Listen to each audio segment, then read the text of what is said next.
Assalamualaikum warahmatullahi wabarakatuh. Imam Syafi'i. Nama lengkap beliau adalah Abu Abdullah Muhammad bin Idris bin Abbas bin Utsman bin Syafi'i bin Sa'id bin Ubaid bin Abdul Yazid bin Hashim bin Muthalib bin Abdul Manaf. Beliau bersambung darah dengan Rasulullah Shallallahu Alaihi Wasallam melalui nenek moyangnya yang bernama Abdul Manaf. Nasab Rasulullah Shallallahu Alaihi Wasallam sendiri adalah Muhammad bin Abdullah bin Abdul Muthalib bin Hashim bin Abdul Manaf. Imam Syafi'i dilahirkan di Gaza pada tahun 150 Hijriah, tahun yang sama dengan kematian Imam Abu Hanifah, pendiri madhab Hanafi. Beliau dibesarkan di Askolan, sebuah kota sekitar 15 km dari Gaza yang dihuni oleh suku-suku dari Yaman. Imam Syafi'i dibesarkan dalam keluarga yang miskin, dan ayahnya meninggal saat dia berusia 2 tahun. Karena khawatir akan keselamatan Syafi'i kecil dan garis keturunannya, sang ibu akhirnya membawanya hijrah ke tanah leluhurnya Mekah agar lebih dekat dengan keluarga besarnya. Ibunya bernama Fatimah binti Abdullah al-Asbiyah. Dinamakan demikian karena ia berasal dari suku As. Imam Syafi'i tumbuh dalam kemiskinan dan kesulitan hidup, sehingga saat mencari ilmu, ia terpaksa menulis pada pecahan lantai, kulit binatang, daun palem, dan tulang binatang. Karena ia tidak mampu membeli kertas, Imam Syafi'i telah menghafal keseluruhan Al-Quran ketika usia 7 tahun. Kemudian ia mulai belajar dan menghafal hadis Nabi. Ia kemudian pergi ke daerah pedalaman dan tinggal selama 10 tahun bersama suku Hujah untuk mempelajari tata bahasa Arab dan kosakata Arab klasik. Imam Syafi'i menghafal puisi dan kisah-kisah suku Huzail yang merupakan salah satu suku Arab yang fasih dalam berbahasa. Beliau juga belajar memanah dan menjadi sangat mahir, sehingga ia dapat mengenai sasaran dengan 10 anak panah secara berturut-turut. Pada awalnya, Imam Syafi'i cenderung tertarik pada puisi dan sastra Arab. Namun pertemuannya dengan Muslim bin Khalid al-Janji, seorang mufti Mekah, berhasil mengubah keinginannya dan mulai memperdalam ilmu fikih.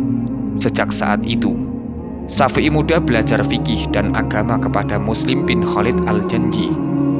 Tak lama kemudian, Imam Syafi'i sudah menguasai banyak ilmu fikih, sehingga Muslim bin Khalid al-Janji memberikannya izin untuk memberikan fatwa meskipun usianya masih belia.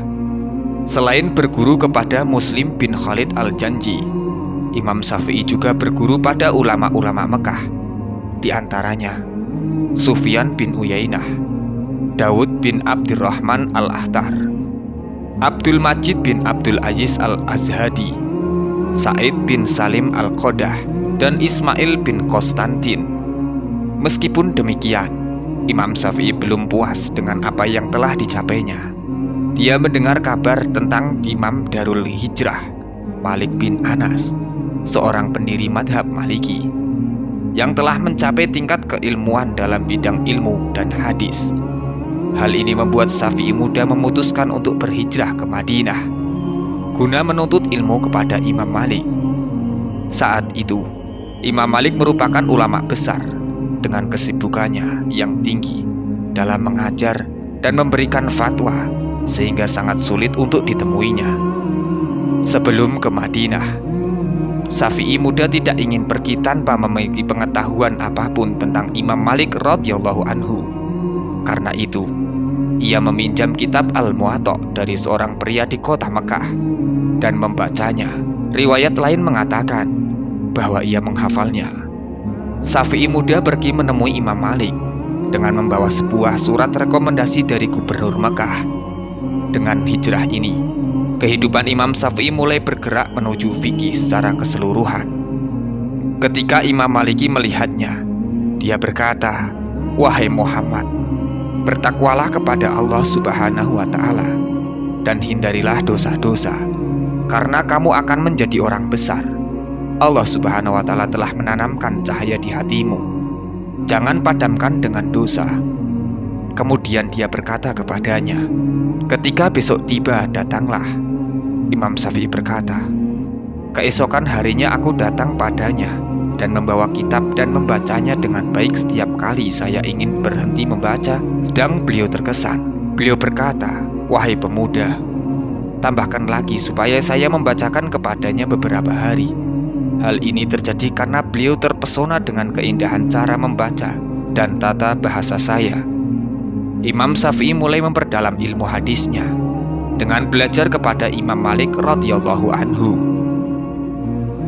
meriwayatkan darinya, mempelajari dan mengkaji masalah-masalah yang beliau fatwakan, sehingga Imam Malik wafat pada tahun 179 Hijriah.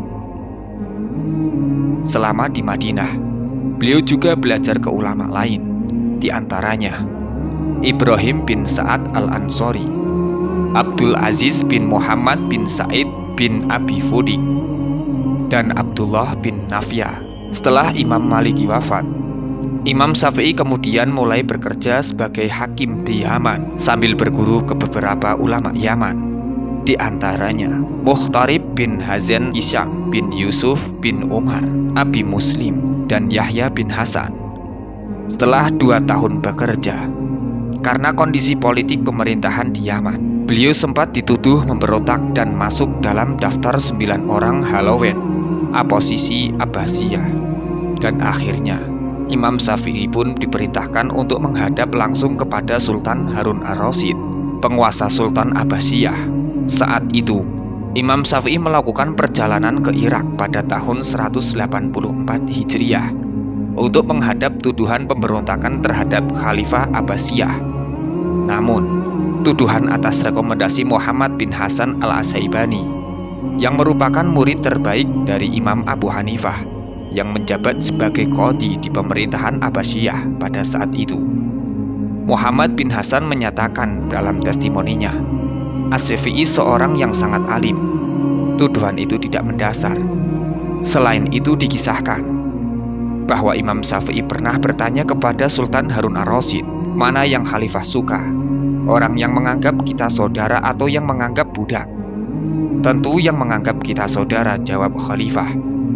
Saya berasal dari Bani Muthalib dan tuan dari Bani Abbas. Kita bersaudara.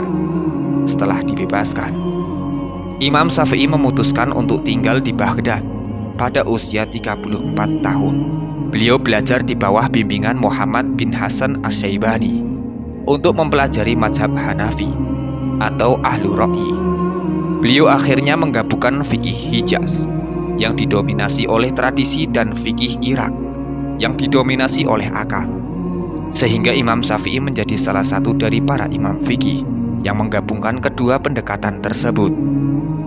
Imam Ibnu Hajar mengatakan tentang Imam Asy-Syafi'i radhiyallahu anhu, dia memiliki pengetahuan dari ahli pemikiran dan ahli hadis selama di Baghdad. Imam Syafi'i juga belajar ke beberapa ulama, di antaranya Qais bin Al-Jarrah Al-Huf, Abu Usamah Hamad bin Usamah Al-Kufi, Ismail bin Atiyah Al-Bashari, dan Abdul Wahab bin Abdul Hamid Al-Bashari. Beberapa kali di sela belajar kepada ulama Baghdad, beliau mengunjungi kota Mekah dan mengadakan kajian di sana. Saat itulah ia bertemu dengan Imam Ahmad bin Hambal. Dikisahkan ketika Imam Syafi'i selesai mengajar, ia melihat seorang pemuda yang asing dan menyapa, "Hai pemuda, dari mana asalmu? Saya belum pernah melihatmu sebelumnya di kelas pengajian saya." Pemuda itu menjawab, "Saya Ahmad bin Hambal dari Baghdad." Imam Syafi'i berkata dari kota itu, "Sungguh indah sebagai saksi kekhalifahan Islam, dan umat muslim hari-harinya indah dengan keilmuan fikih, sastra dan pemandangannya yang menakjubkan. Semoga Allah senantiasa melindungi kota Baghdad dan penduduknya dari segala keburukan." Pemuda itu bertanya kepada Imam Syafi'i, "Apakah engkau pernah tinggal di Baghdad, wahai Syekh?" Imam Syafi'i menjawab, "Tentu saja. Saya Abu Abdillah Muhammad bin Idris Asy-Syafi'i." Syukur kepada Allah hari ini. Dalam pengajaran Anda, aku telah mendengar kata-kata yang baru bagi saya. Semoga Allah Subhanahu wa Ta'ala senantiasa menjagamu untuk kami, dan semoga Allah memberikan manfaat kepada kami melalui ilmu yang engkau ajarkan, wahai Syekh. Semoga Allah memberkahi engkau. Bolehkah aku bertanya satu pertanyaan? Tanya Imam Ahmad bin Hambal. Tentu saja dengan senang hati, jawab Imam Syafi'i. Pemuda itu bertanya, bagaimana cara kita mengompromikan antara hadis riwayat Abu Hurairah yang mengatakan bahwa Rasulullah SAW melarang puasa di hari Arafah dengan hadis riwayat Abu Qatadah yang mengatakan bahwa puasa di hari Arafah dapat menghapus dosa selama 1 tahun sebelumnya dan 1 tahun setelahnya. Imam Syafi'i menjawab, pertanyaanmu itu hanya bisa ditanyakan oleh seorang yang mencintai hadis-hadis mulia dari Nabi Muhammad SAW. Mendekatlah kepadaku dan biarkan aku memberitahumu bahwa pertentangan yang nampak antara dua hadis ini akan hilang jika kita membaca hadis yang diriwayatkan oleh Aisyah radhiyallahu anha. Beliau mengatakan bahwa Nabi melarang berpuasa pada hari Arafah di padang Arafah. Dengan demikian menjadi jelas bahwa puasa pada hari Arafah dianjurkan bagi mereka yang tidak melakukan haji. Sedang bagi mereka yang melakukan haji, sebaiknya meninggalkan puasa pada hari Arafah agar dapat fokus dan kuat dalam beribadah. Dalam riwayat lain, Imam Ahmad bin Hambal berkata tentang Imam Asy-Syafi'i, fikih adalah kunci bagi umatnya sampai Tuhan membukanya dengan Asy-Syafi'i. Sedangkan riwayat terbaik dari Imam Ahmad kepada Imam Syafi'i adalah riwayat dari Malik bin Anas, dari Az-Zuhri, dari Abdul Hamid bin Ka'ab bin Malik dari ayahnya. Nabi bersabda, ketika seorang mukmin meninggal, jiwanya akan terbang dan bertengger di pohon-pohon surga sampai Allah Subhanahu wa Ta'ala mengembalikannya ke dalam jasadnya pada hari kiamat. Diriwayatkan oleh Tabrani. Ketika kepemimpinan dinasti Abbasiyah beralih, Al-Makhmun, beliau menawarkan jabatan hakim kepada Imam Syafi'i, tetapi beliau menolak. Saat Imam Syafi'i akan berangkat ke Mesir, beliau mengatakan, hatiku sangat merindukan Mesir, dan tanpanya hidup ini terasa hampa dan sunyi. Sungguh, aku tidak tahu apakah aku lebih merindukan kekayaan dan kemewahan, ataukah aku lebih merindukan kematian yang menjemputku pada tahun 199 Hijriah. Imam Syafi'i hijrah ke Mesir dan tinggal di sana selama 5 tahun, di mana beliau menyebarluaskan karyanya, meninggalkan kenangan yang baik, dan memperoleh keberhasilan karena popularitas dan kecintaan orang-orang padanya, serta penyebaran mazhabnya di kalangan mereka. Kemudian beliau jatuh sakit, dan penyakitnya semakin parah, hingga beliau meninggal dunia. Imam Syafi'i meninggal pada malam Kamis setelah maghrib, pada akhir malam bulan Rajab, tahun 204 Hijriah atau 820 Masehi, ketika usianya 54 tahun. Saat kematiannya, beliau berada di rumah Abdullah bin Hakam, yang juga mewasiatkan dan mengurus pemakamannya. Ia telah dimakamkan pada hari Jumat setelah kematian di makam keluarga Al-Hakam di Al-Qarfah, Sugra. Ketika seorang bertanya tentang kondisinya ketika beliau sakit parah, beliau mengangkat kepalanya dan berkata, aku telah meninggalkan dunia ini, berpisah dari saudara-saudaraku, menghadapi balasan dan perbuatan-perbuatanku, dan pada akhirnya aku kembali kepada Allah Subhanahu wa Ta'ala. Aku tidak tahu apakah jiwaku akan pergi ke surga. Dalam hal itu aku mengucapkan selamat kepadanya, atau ke neraka. Dalam hal itu aku menghibur dirinya. Kemudian beliau menangis dan membacakan syair-syair ini. Ketika hatiku membatu dan keyakinanku menyempit, aku beralih pada harapan ampunanmu sebagai keselamatanku. Meskipun dosaku besar, aku menggabungkannya dengan rahmat-Mu, karena ampunanmu ya Allah lebih besar lagi. Engkau terus mengampuni dan menyayangi meskipun aku berdosa. Untuk itu, aku bersyukur dan merendahkan diri. Jika Engkau ingin menghukumku, aku tidak kehilangan harapan Meskipun kesalahan-kesalahanku membawaku ke neraka, aku tahu sejauh mana dosaku dan kaprahnya. Tetapi aku juga tahu bahwa Allah Subhanahu wa Ta'ala Maha Pengampun dan Maha Penyayang. Ketika Salahuddin Al-Ayyubi menjadi sultan, pada makam Imam Syafi'i dibangun sebuah kubah, dan di sampingnya juga dibangun sebuah madrasah bernama Al-Falahiyah pada tahun 575 Hijriyah atau 1179 Masehi sebagai pusat penyebaran madhab Syafi'i. Kubah yang megah tersebut dirancang dengan ornamen yang rumit oleh para insinyur dan telah direnovasi dan diperbaiki oleh para sultan dan penguasa. Di pintu masuknya tertulis Imam Syafi'i, imam bagi seluruh manusia dalam ilmu kebijaksanaan, kemuliaan, dan penghormatan. Kepemimpinannya di dunia telah diberikan seperti kepemimpinan Bani Abbas, Kesultanan Abbasiyah. Temannya adalah teman yang terbaik, dan mazhabnya adalah mazhab yang terbaik di sisi Allah Subhanahu wa Ta'ala dan manusia.